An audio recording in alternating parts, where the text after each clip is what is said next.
그래서 골로새서 3장 15절 말씀을 읽도록 하겠습니다. 골로새서 3장 15절입니다.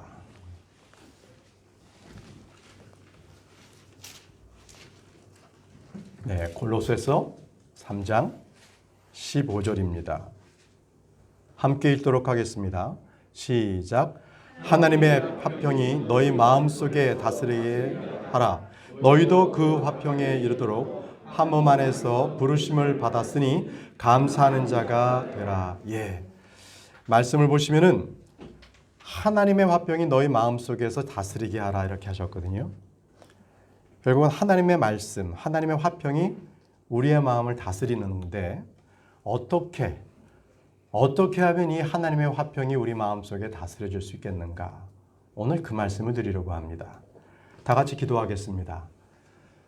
전능하시고 거룩하신 아버지 하나님, 오늘 하나님의 화평을 우리가 말씀을 듣고 또 우리가 그 화평 가운데서 누리며 살아갈 수 있도록 저희를 인도해 주시기를 원합니다.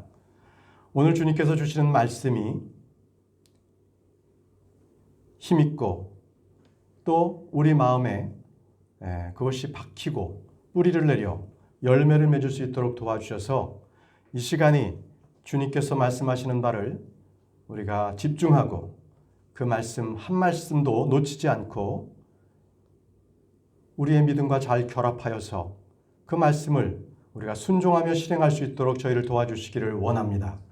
이 시간 주님께서 역사하셔서 주시는 말씀에 은혜를 더하여 주시며 주님께서 한 말씀을 말씀하실 때 이것이 사람의 말이 아니라 하나님의 말씀으로 받고 그것이 우리의 믿음과 잘 결합할 수 있도록 도와주옵소서. 예수님의 이름으로 기도합니다. 아멘. 자리에 앉으시기 바랍니다.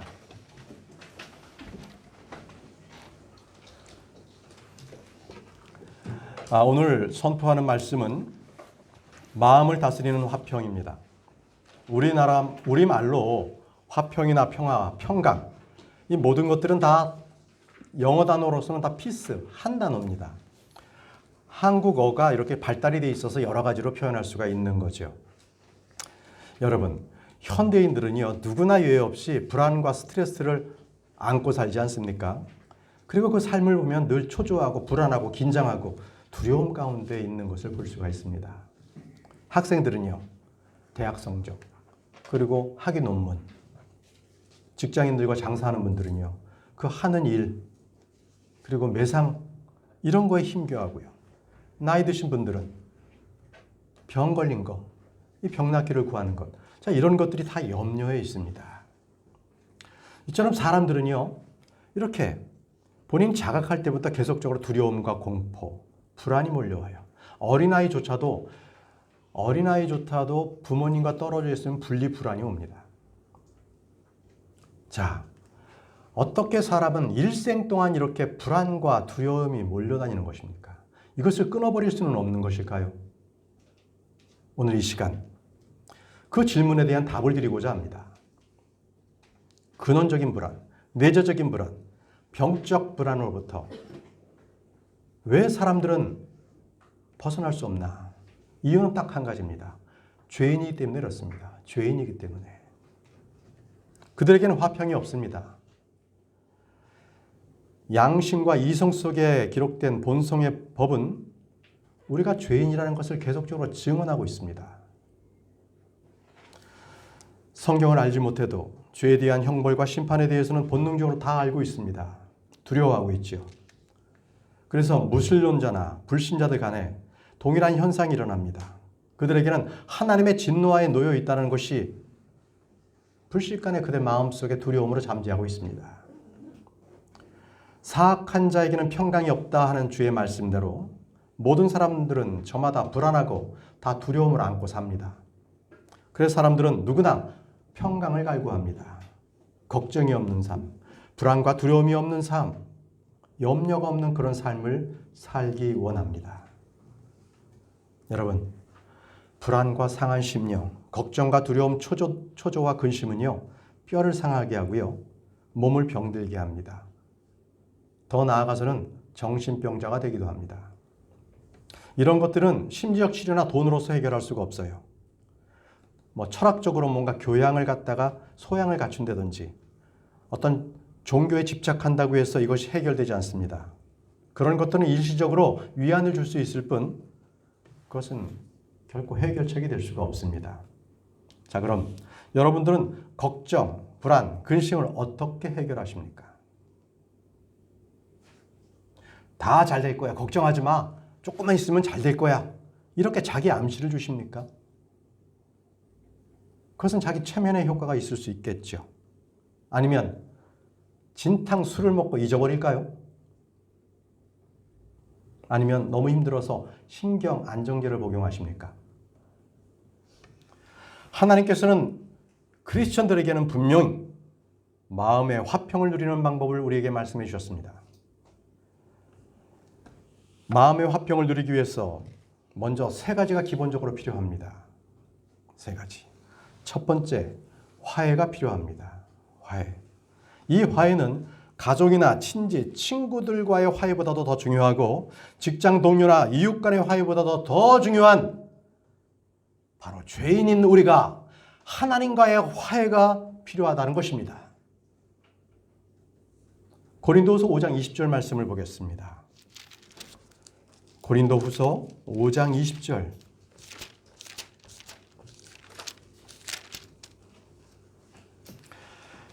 그런즉 하나님께서 우리를 통해 너희에게 간청하시는 것 같이 이제 우리가 그리스도를 위한 대사가 되어 그리스도를 대신하여 너희에게 간구하노니 너희는 하나님과 화해하라. 너희는 하나님과 화해하라. 이 말씀은 하나님의 원수된 자들이 회개하고 복음을 믿으라는 말씀입니다.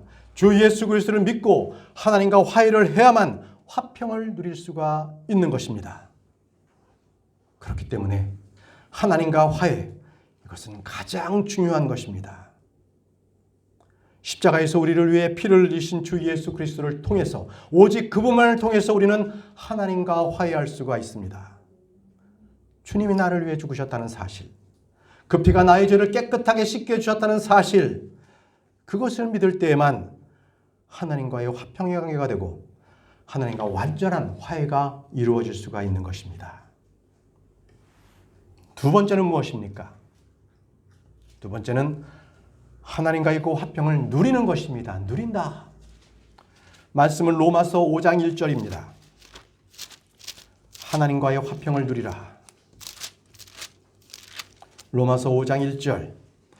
그러므로 우리가 믿음으로 의롭게 되어 우리 주 예수 그리스도를 통해 하나님과의 화평을 누리는도다. 무엇을 통해요? 예수 그리스도를 통해 하나님과의 화평을 누리는도다. 예, 우리가 화평을 누리는 것은 바로 그 예수 그리스도를 통하여서만 하나님과 화평을 누린다라고 말씀하고 계십니다. 하나님과의 화평을 누리지 못한다면 그 어떤 평강도 그것은 거짓일 것입니다.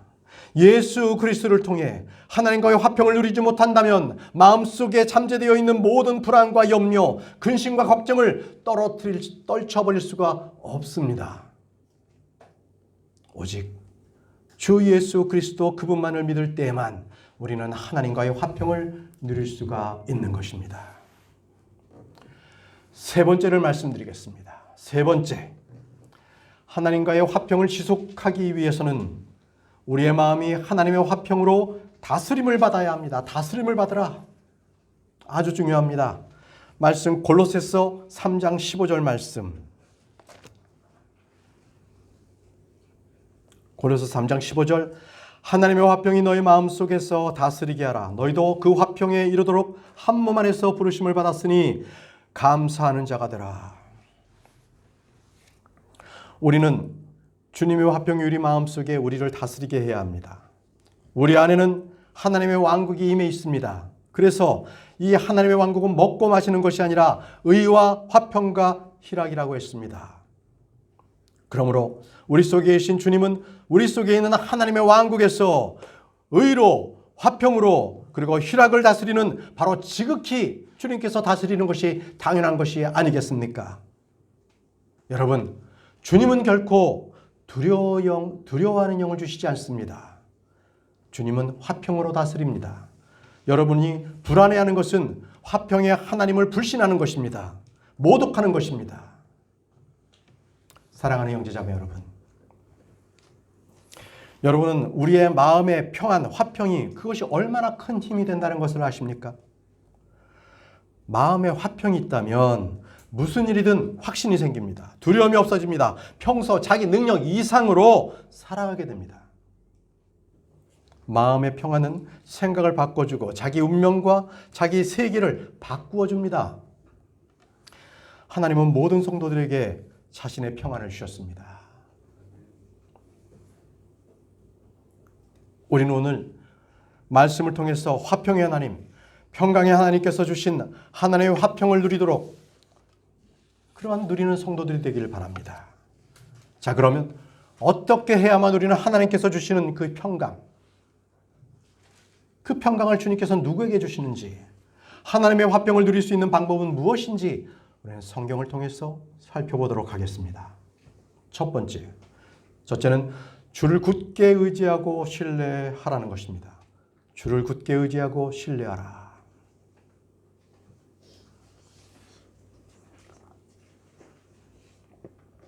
주를 신뢰할 때 주님께서는 우리에게 화평을 주십니다. 말씀은 이사야 26장 3절 말씀입니다. 이사야 26장 3절 말씀.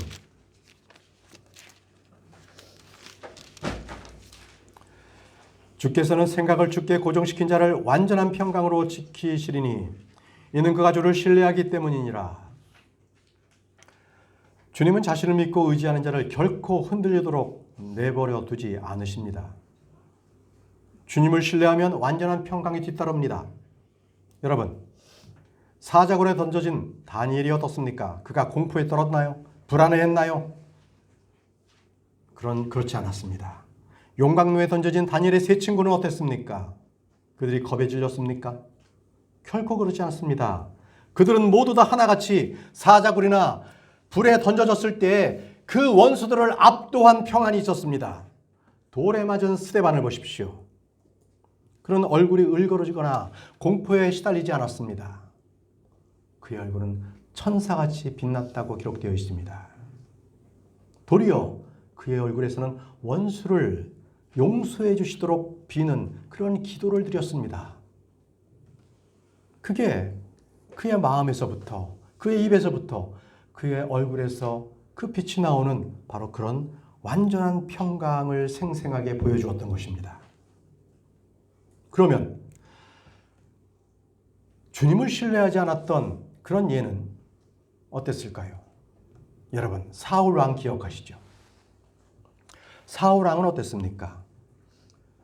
그는 마음의 평안이나 확신이 없었습니다. 그래서 얼마나 불행했던지요, 불안했던지요. 그는 엔돌에 부리는 영을 지닌 여자를 찾아갔습니다. 그래서 죽은 사무엘을 찾아서 올려달라고 요청을 했습니다. 그는 견딜 수가 없었기 때문에 그렇습니다. 사무엘상 28장 15절에 사무엘이 내가 어찌하여 나를 불러올려 나를 요동시키느냐 하니 이렇게 했습니다.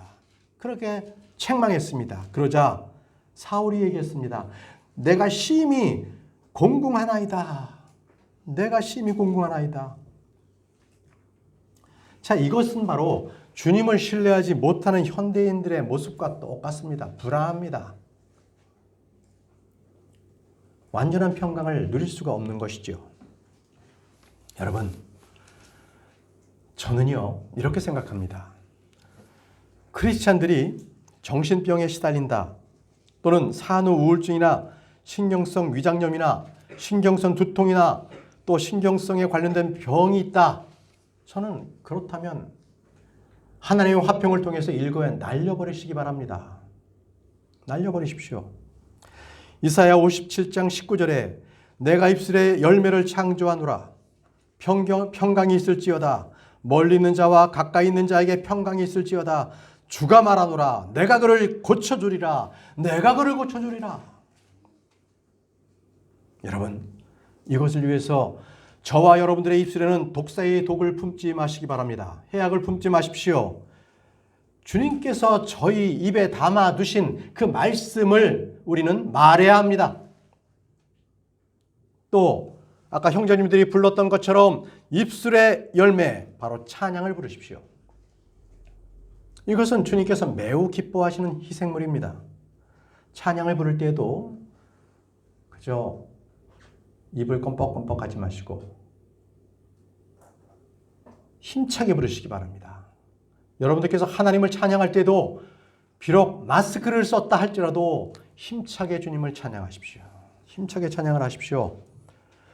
우리 입술에 주님의 능력과 은혜와 그래서 그걸로 인해서 올려지는 그 찬양은 우리의 마음 가운데도 평안을 가져옵니다. 감사 기도를 드리는 입술, 성경을 읽는 입술, 이것이 주님이 창조하시는 바로 그 입술입니다. 입술이 부정한 자들에게는 마음의 평안이 없습니다. 아이고 죽겠다 죽겠어. 미치겠네 진짜. 혹시 이런 것을 입에 달고 살지는 않습니까? 정말 힘들어 죽겠네. 여러분, 이런 말을 입에 달고 살면 그 사람은 몸보다 먼저 마음이 병들어 버려요. 그 말로 인해서 자기가 병듭니다. 마음이 병들면 몸도 따라서 병들게 되는 것이죠. 마음에 하나님이 없고 말씀이 없을 때 나타나는 증상입니다.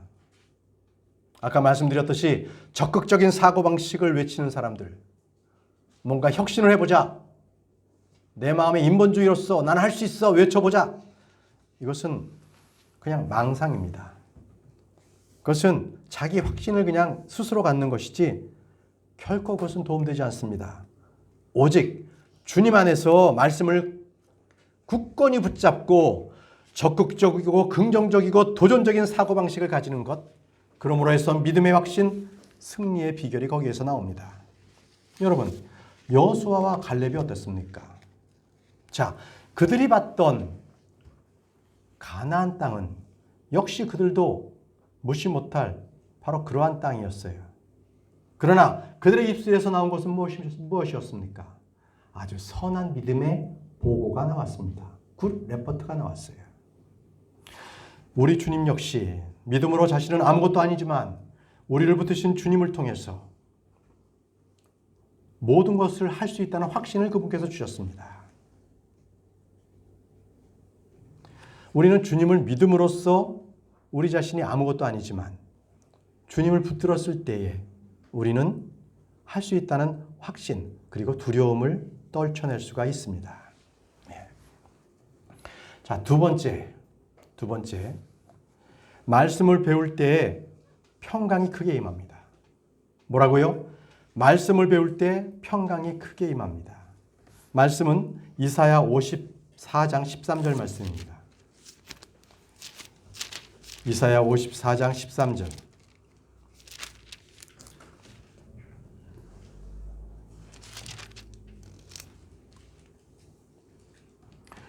또 내 모든 자녀들이 주에게 가르침을 받으리니 내 자녀들이 누릴 평강이 크리라. 주님은 성도들에게 말씀을 가르침으로 큰 평강을 주십니다. 말씀을 배우고요, 마음에 받는 기쁨으로 체험하지 못한 성도들은 느끼지 못하는 그런 것들입니다. 그래서 성경 공부 시간은 가장 복된 시간입니다. 성경을 읽고 묵상하고 배울 때에 주님께서는 가르침을 주시고 우리 안에는 큰 평강이 있게 됩니다. 마음이 약하고 허약 체질인 사람은 말씀을 지속적으로 먹음으로써 속사람이 강건하게 됩니다. 성경의 말씀은 우리에게 평강을 줄 뿐만이 아니라 기쁨도 가져다 줍니다. 평강이 정적인 것이라면, 멈춰져 있는 것이라면 기쁨은 살아서 역동적으로 일하는 것입니다. 시편 19편 8절 말씀, 시편 19편 8절 말씀을 보십시오. 시편 19편 8절 말씀.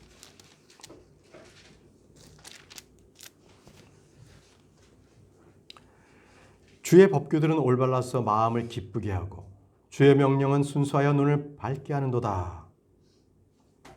주의 법규들은 올바라서 마음을 기쁘게 하고.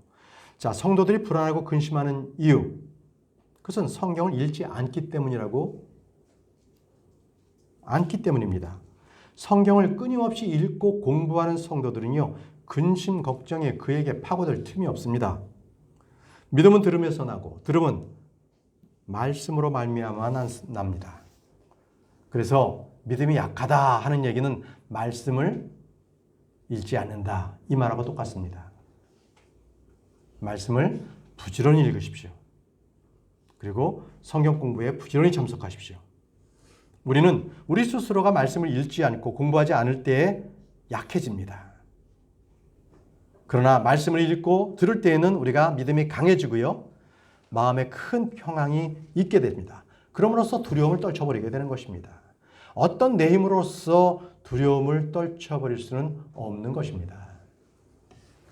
세 번째입니다. 하나님의 말씀을 사랑하는 자에게 큰 평안이 있습니다. 하나님의 말씀을 사랑하는 자에게 큰 평안이 있다. 시편 119편을 보겠습니다. 시편 119편 165절.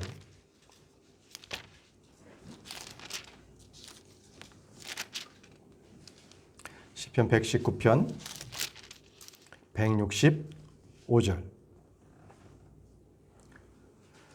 주의 법을 사랑하는 자들에게는 큰 평안이 있나니 아무것도 그들을 실족하게 하지 못하리이다. 하나님의 말씀을 사랑할 때 마음속에는 큰 평안이 있습니다. 하나님의 말씀인 이 성경보다 도리어 신문의 기사들을 더 자주 본다든지 또는 뉴스의 앵커들이 말하는 것에 그 세상 소식에 더 귀를 기울인다든지 전문가들 또 이웃 사람들의 말 이런 말을 더 크게 들을 때는 그때는 내 마음의 평강이 무너지기 시작할 때라고 생각하시면 됩니다. 여러분들께서는 마음속에 큰 평강을 얻고 싶으십니까? 그러면 말씀을 사모하십시오. 여러분 안에 큰 평안을 얻고 싶다면 말씀을 정금보다 더 사랑하는 그런 사람이 되시기 바랍니다. 솔로몬은 말하기를 잠언 3장 1절과 2절 말씀에 내 아들아 내 법을 잊지 말고 내 마음이 내 명령들을 지키게 할지어다. 그것들이 내게 많은 날들과 오래 사는 것과 화평을 더하리라. 말씀은 이토록 화평을 더합니다. 네 번째입니다. 네 번째. 주의 명령에 귀를 기울이면 화평이 있습니다. 뭐라고요? 주의 명령에 귀를 기울이면 화평이 있습니다. 이사야 48장 18절 말씀. 이사야 48장 18절 말씀입니다.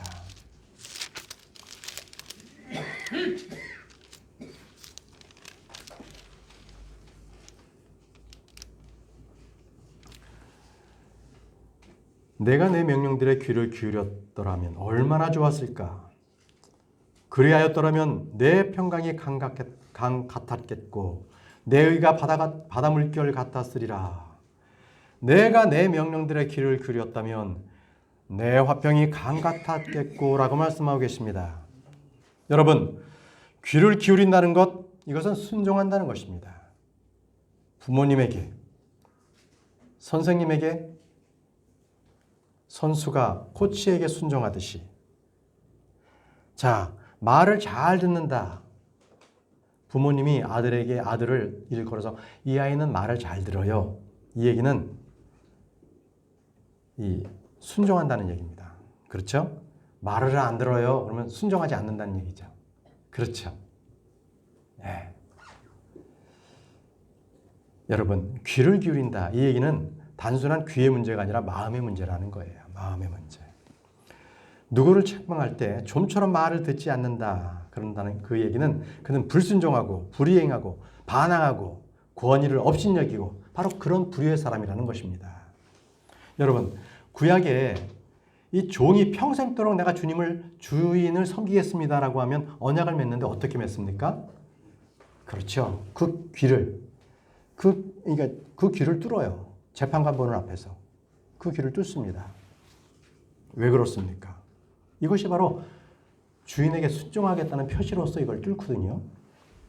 아니 왜 혀를 뚫지 않고, 그죠? 코를 뚫지 않고 왜 귀를 뚫습니까? 이것은 종이 주인의 말에 귀를 기울이겠다는 것입니다.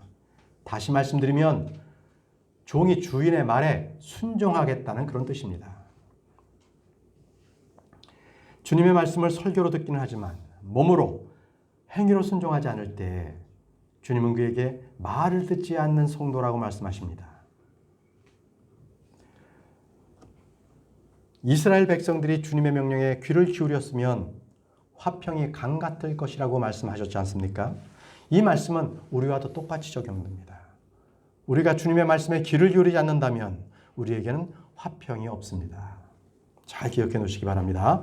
자, 다섯 번째, 의를 행하면 영원한 평안이 있습니다. 의를 행할 때 영원한 평안이 있다. 말씀 이사야 32장 17절입니다.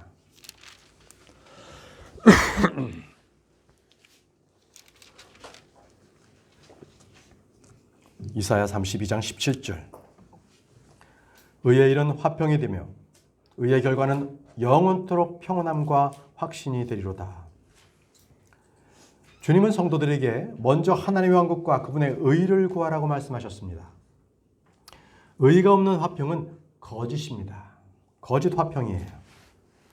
마귀는 세상에 거짓 평안을 뿌려댑니다. 그래서 사람들은 이렇게 느껴요. 내가 돈만 좀 있었으면 평안했을 텐데.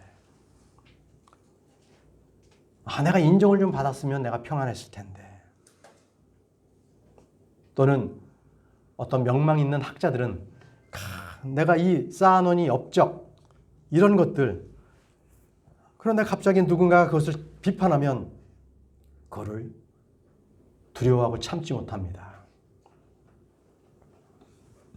돈 많은 사람, 돈이 많은 사람도 자기보다 더 돈이 많은 사람 앞에서는 주눅 들어요. 마음이 평안치 못합니다. 또 정치적으로 힘이 있는 권력자 앞에서 더 큰 권력자가 그 앞에 나타나면 꼬박 죽습니다. 이것이 바로 타락한 인간의 본성입니다. 인간의 본성. 그래서 이 인간의 본성은 서로 비교하고요. 비교 의회에 있을 때 바로 열등과 수치감으로써 대하게 되는 것입니다. 그런데 이것이 꼭 세상 사람들만의 얘기는 아닙니다. 이런 목회자들 가운데서도 큰 교회, 성도들이 많은 교회, 이런 목사님은요, 그렇지 못한 교회의 목사님들을 우습게 알고 또 작은 교회 목사님들은 또 자기가 그냥 주눅 들어요. 아주 우스운 일입니다. 이런 것들은 다 의의 일이 아니기 때문에 벌어지는 현상들입니다. 예. 세상의 일, 육신의 일을 잘하면 그는 교만으로 나타날 것입니다. 만약에 세상 일을 잘못한다면요, 그것은 아마 절망 가운데 빠져줄 수밖에 없는 거예요. 그렇게 절망과 교만, 이 두 가지 사이에서 늘 줄다림하는 것이 바로 세상의 일입니다. 그것에 연연하지 마시기 바랍니다. 여러분, 우리는요, 하나님의 왕국과 그 의를 구하는 사람이 되시기 바랍니다.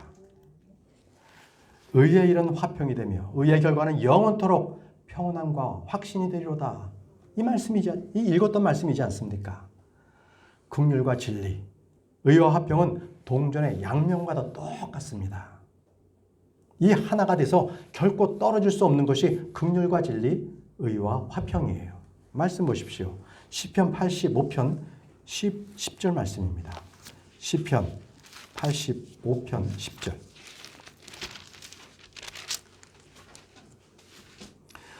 긍휼과 진리가 같이 만나고 의와 화평이 서로 입맞추었으며. 보십시오. 한 짝을 이루는 게 뭡니까? 긍휼과 진리, 의와 화평.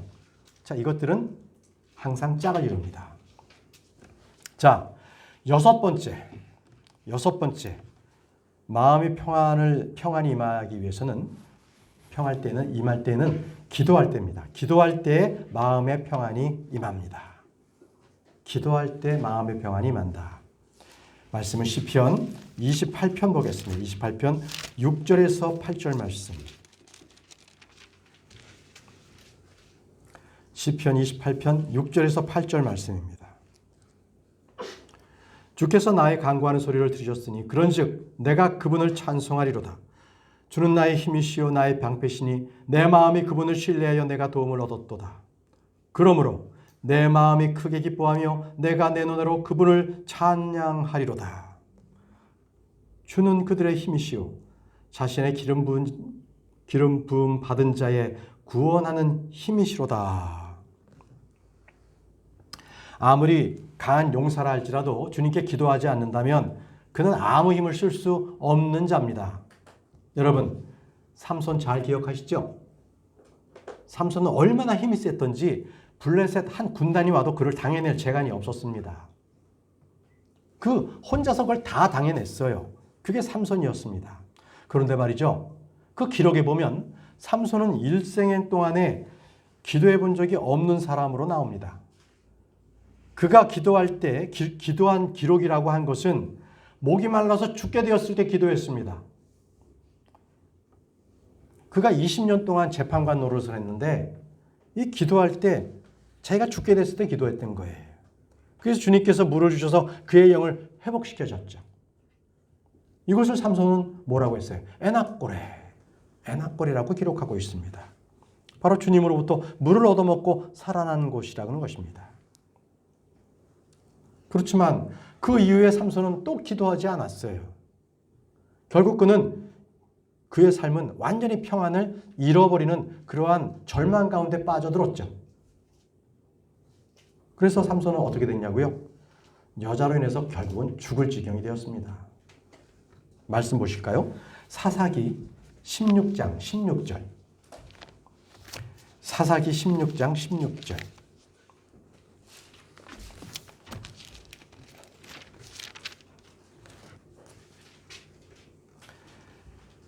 날마다 자기 말들로 그를 짓누르며 재촉하니 그의 혼이 괴롭게 되어 죽을 지경이 되었더라. 그의 혼이 괴롭게 되어 죽을 지경이 되었습니다. 결국 그는 마지막에는 자기의 눈이 뽑혔습니다. 쇠사슬에 묶여 몸이 괴롭게 되었죠. 그때 그는 마지막으로 기도했습니다. 마지막으로 하나님께 한 번 더 기도를 드렸는데 그 기록이 28절에서부터 30절에 나옵니다. 사사기 16장 28절에서부터 30절 말씀. 삼손이 주를 부르며 이르되 오 주 하나님이여 간과없나니 나를 기억하옵소서. 오 하나님이여 간과없나니 이번 한 번만 나를 강하게 하사 블레셋 사람들이 내 두 눈을 뺀 것을 단번에 원수없게 하옵소서. 이렇게 하고는 그 집을 지탱하며 받쳐주던 두 개의 중간 기둥을 하나는 왼손으로 다른 하나는 오른손으로 붙잡고 이르되 나를 블레셋 사람들과 함께 죽게 하소서 하매 힘을 다하여 몸을 굽힘에 그 집이 곧무너져 그 안에 있던 귀족들과 온 백성을 덮치니 이처럼 그가 죽을 때 죽인 자가 살았을 때 죽인 자보다 더 많았더라. 그는 고난의 풀무 속에서 하나님의 화평을 마음속에 회복했던 것입니다. 그가 기도했을 때 그가 20년간 행했던 일보다 마지막에 한 번 행했던 일들이 더 많은 일을 행하게 되었습니다. 그는 마음속에 죽음에 대한 두려움이나 공포보다는 평안이 있었습니다. 그래서 그 기도하는 삼손, 그 일로 인해서 그는 히브리서 11장에 믿음의 사람으로 등재되어 있는 것입니다. 그 믿음의 영웅들과 그의 이름은 함께 기록되어 있습니다. 여러분, 우리는 이토록 기도할 때 마음의 평안을 얻습니다. 기도가 멀어질 때 우리는 평안이 멀어진다는 사실, 이 평범한 영적 진리를 깊이 되새겨야 할 것입니다. 일곱 번째는 영적인 생각을 할 때 평안이 임합니다. 영적인 생각을 할 때 평안이 임한다. 말씀은 로마서 8장 5절에서 6절 말씀입니다. 로마서 8장 5절에서 6절, 영적인 생각을 할 때 평안이 임한다.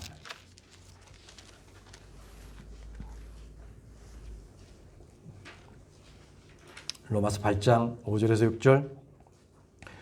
육신을 따르는 자는 육신의 일을 생각하거니와 성령을 따르는 자는 성령의 일들을 생각하나니 육신적으로 생각하는 것은 사망이요 영적으로 생각하는 것은 생명과 평안이니라. 생각한다는 것이 굉장히 중요합니다. 생각을 새롭게 함으로써 변화를 받고 하나님의 선하시고 받으실 만하며 완전하신 뜻이 무엇인지를 입증해야 합니다. 생각의 영이 새롭게 되지 않으면 우리는 육신적인 생각에서 벗어날 수가 없습니다. 그리스도인들은 이미 생각의 영이 새롭게 된 사람들입니다. 생명의 새로움 속에 걷는 사람들입니다. 에베소 4장 23절 24절 말씀에 너희의 생각의 영 속에서 새롭게 되라. 또 너희가 하나님을 따라 의와 참된 거룩함으로 창조된 새 사람을 입을 것을 가르침을 받았으니. 주님은 우리에게 건전한 영을 주셨습니다. 그러므로 더 이상 육신적인 생각, 악한 생각, 어리석은 생각을 하는 것은 주의 징계와 심판을 받게 된다는 것을 아시기 바랍니다. 불신의 생각, 부정적인 생각, 재앙을 불러오며 그것은 주의 심판을 일으킵니다.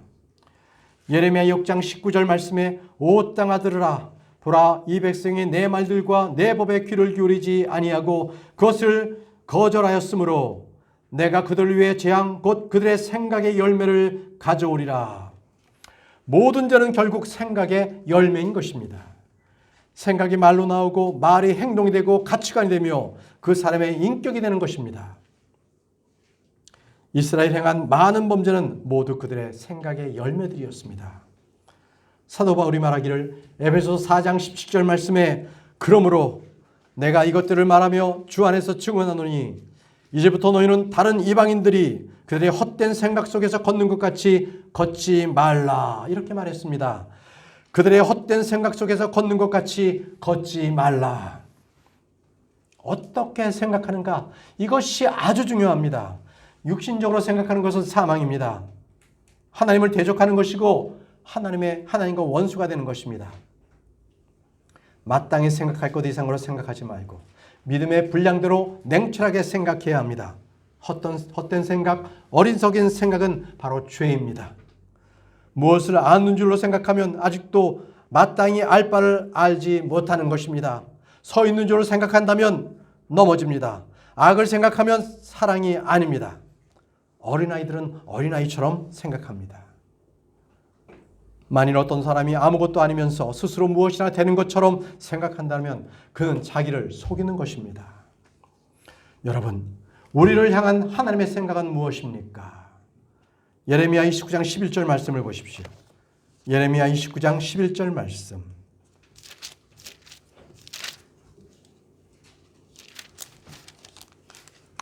내가 너희를 향해 내 생각하는 생각을 내가 아노라. 그것은 평안을 주려는 생각이요 재앙을 주려는 생각이 아니니 곧 기대하는 결말을 너희에게 주려는 것이니라. 주가 말하노라. 그러므로 주는 영적인 생각을 통해서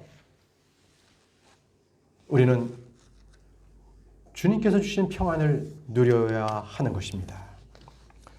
자, 마지막 8번째입니다. 8번째는 성령 안에서 살 때 우리는 평강이 넘치게 됩니다. 뭐라고요? 성령 안에서 살 때 평강이 넘친다. 성령 안에서 살 때. 말씀은 로마서 14장 17절입니다. 로마서 14장 17절. 하나님의 왕국은 먹는 것과 마시는 것이 아니요 오직 성령님 안에서 의와 화평과 기쁨이니라. 오직 성령님 안에서 의와 화평과 기쁨이니라. 하나님께서 화평의 하나님이시고 평강의 하나님이신 것처럼 성령 안에는 화평이 있습니다. 성령의 열매 가운데 하나가 화평입니다. 갈라디아서 5장 22절 23절 말씀에 그러나 성령의 열매는 사랑과 기쁨과 화평과 오래 참음과 부드러움과 선함과 믿음과 온유와 절제니 이 같은 것을 대적할 법이 없느니라. 성령을 따라 살 때 육체 소욕을 이루지 않고 육신의 일들을 행하지 않고 성령의 열매를 맺게 되는 것입니다. 여러분, 사람들이 크게 오해하는 것이 있습니다. 무언가 자신이 소유하고 있지 못한다면, 내가 뭔가 돈이 있었으면 나는 걱정거리가 없었을 거야. 내가 나를 사랑하는 사람이 있었다면 내가 아무 걱정이 없었을 텐데, 내가 좋은 직장이 있었다면, 바로 이런 식의 생각들입니다. 그러나 여러분들, 그런 것들은 결코 우리에게 평안을 주지 못합니다. 마음의 평안은 무언가 내 손에 주어졌을 때 오는 평안이 아닌 것입니다. 반대로 또 이렇게 생각하시는 분들이 있어요. 아무것도 없었을 때, 내가 누구만 없었으면 내가 평안했었을 텐데, 저 원수만 없었으면 내가 평안했었을 텐데, 골치 아픈 누구만 없었으면 내가 걱정 근심이 아무것도 없었을 텐데.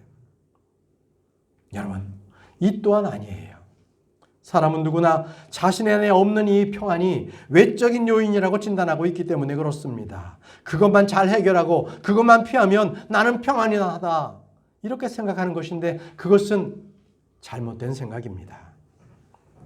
그것은 결코 성령의 열매로서의 평강이 아닌 것입니다. 평강은요, 외적 환경이나 사건이나 사람들로부터 그렇게 오는 것이 아니라 오직 이 평강은, 화평은 누구로부터 옵니까? 하나님으로부터 옵니다. 바로 주님으로부터 오는 것입니다. 그렇기에 하나님의 화평은 갈보리 십자가를 통해서 예수 그리스도를 영접하는 사람들, 바로 그 마음속에 임하는 것입니다. 우리는 화평, 평강, 평안의 근거, 바로 그것이 십자가라는 것을 잊지 마시기 바랍니다. 내 마음속에 그리스도의 십자가가 있다면 그는 화평을 누리는 것입니다. 마음의 근심과 걱정, 두려움과 염려, 이 모든 것들은 강 같은 평강이 흘러 넘치게 될 것입니다. 내 안에 그 주님의 평강이 임한다면 나에게는 다툼이나 불화, 시기와 분냄 등은, 또 육신적인 일들은 자연스럽게 해결될 것입니다. 여러분 안에 하나님의 평강이 있으면 여러분의 말과 행동은 예수님처럼 나오게 될 것입니다. 예수님처럼 용서하게 될 것입니다. 예수님처럼 참고 견디고 사랑하게 될 것입니다. 그러나 주님께서 주신 그 평강을 잃어버린다면 여러분들은 그 순간에 육신적인 사람으로 빠져들 것입니다. 그래서 여러분들은 짜증나고 매사에 부정적이고 삐딱하게 쳐다보고, 그렇다면 여러분들은 하나님의 화평이 내 마음속에 떠나갔다라고 느끼시면 됩니다. 이런 일들은 육신의 행위들인데 단지 육신의 일로 끝나지 않는다는 것을 기억하십시오. 이것은 바로 하나님과의 원수되는 일입니다. 그러나 성령께서, 우리 성령은 주님께서 보내신 진리의 영이십니다. 성령은 우리를 가르치시고 인도하시고 모든 것을 생각나게 하십니다. 아버지의 뜻대로 기도해 주시며 우리를 도우시는 분이십니다. 우리 안에 거하시고 영원히 우리를 떠나지 않으십니다. 우리가 우리 안에 계신 성령을 정적으로 의지한다면 우리는 이 믿음의 삶을 내가 하는 것이 아니라 바로 주님이 하신다는 것을 여러분들은 늘 고백하게 될 것입니다. 여러분, 내 안에 계신 성령님을 의지하십시오. 그리고 나를 십자가에 못 박혔다는 것을 여러분들은 여기시기 바랍니다. 성경은 말합니다. 갈라디아 5장 16절에 그런즉 내가 이것을 말하노니 곧 성령 안에서 걸으라. 성령 안에서 걸으라. 그리하면 너희가 육신의 욕심을 이루지 아니하리라. 또 갈라디아서 5장 25절에 만일 우리가 성령 안에서 살면 또한 성령 안에서 걸을지니, 성령 안에서 살면 또한 성령 안에서 걸을지니. 에베소서 6장 18절 말씀에 모든 기도와 간구로 성령 안에서 항상 기도하되 모든 성도를 위해 모든 인내와 간구로 교일에 깨어있고. 성령을 모르는데 어떻게 성령 안에서 살고 성령 안에서 걷고 성령 안에서 항상 기도할 수가 있겠습니까? 갈라디아 교인처럼 말이죠. 성령으로 시작했다가 그들은 육신으로 빠진 그런 사람들이 되어버립니다. 성도들은 너무나 힘든 생활을 신앙생활을 할 수밖에 없는 게 바로 육신적으로 행하면 그렇습니다. 성령을 의지하지 않을 때 그건 자기 삶을 살게 되는 것입니다. 자기의 노력, 헛된 시도를 하는 것이죠. 바로 갈라디아 성도들이 그랬습니다. 갈라디아 3장 3절 말씀을 보겠습니다. 갈라디아 3장 3절.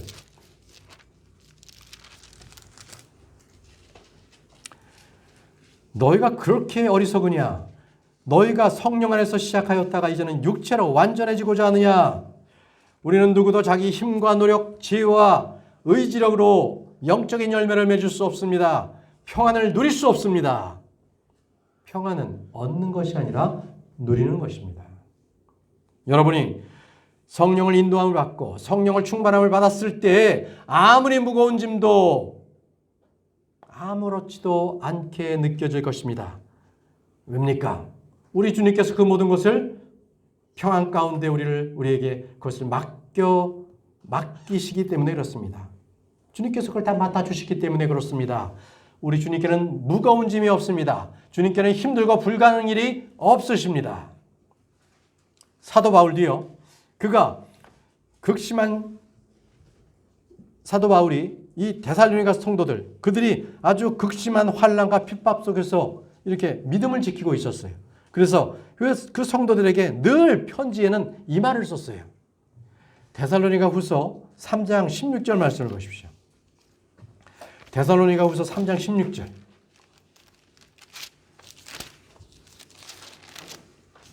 자, 그들에게 격려했는데요. 이제 평강의 주께서 친히 모든 방법으로 항상 너희에게 평강 주시기를 원하노라. 주께서 너희 모두와 함께 하시기를 원하노라. 이것이 바로 주님의 마음입니다. 항상 너희에게 평강을 주노라 라고 말씀하셨습니다. 이는 사도 바울이 매 서신서마다 평강 주시기를 원하는 말씀으로 그렇게 말씀을 마쳤습니다. 주님은 오늘도 우리에게 동일한 평강을 주시기를 원하십니다. 두려워하지 말라, 평안하라, 평안히 지내라 이렇게 말씀하십니다. 평강의 하나님께서 사탄을 속히 발 아래서 부수실 것이요 평강의 하나님께서 우리와 함께 하실 것입니다.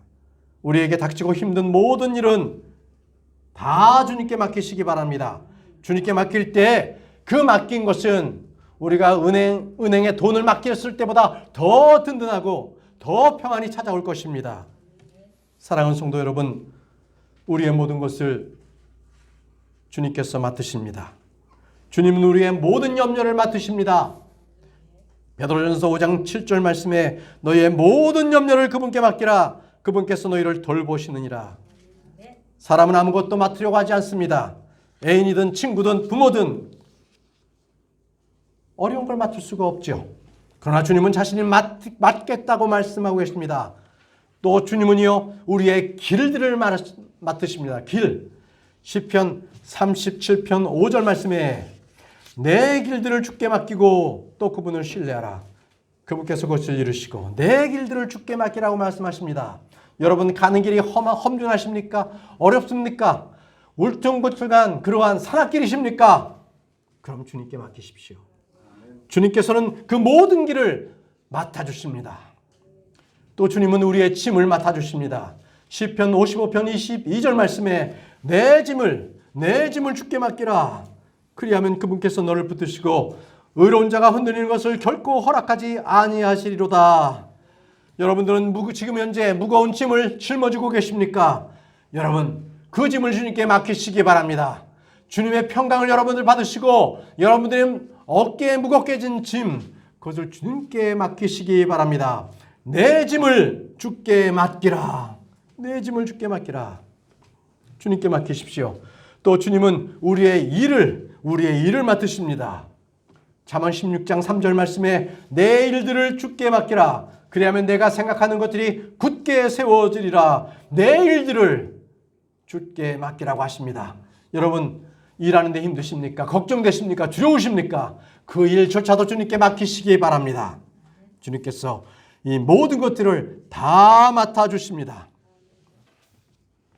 사랑하는 형제자매 여러분, 여러분들은 이제 주님께 모든 것을 맡기셨습니까? 맡기셨습니까? 예. 모든 문제를 맡으신 분들은 그 마음 가운데 평강이 있습니다. 여러분들은 모든 어려움을 주님께 맡겨서 주님께서 주시는 평강을 누리시기 바랍니다. 주님은 친히 자신의 평강을 우리에게 주셨습니다. 나의 평안을 너희에게 주노라. 나의 평안을 너희에게 주노라. 이 말씀에 따라서 여러분은 어떤 환경, 어려운 환경과 힘든 여건 속에서도 주님께서 주시는 그 평안을 우리 마음 가운데서 누리셔서 그 어려움을 거뜬히 이겨나가는 여러분들이 되시기를 바랍니다. 기도하겠습니다. 화평의 주 하나님 아버지, 우리 가운데 평강을 주시니 감사합니다. 예수 그리스도를 통해서 우리가 하나님과 화해하게 하시고 이제는 저희에게 마음 가운데 화평을 전해주시며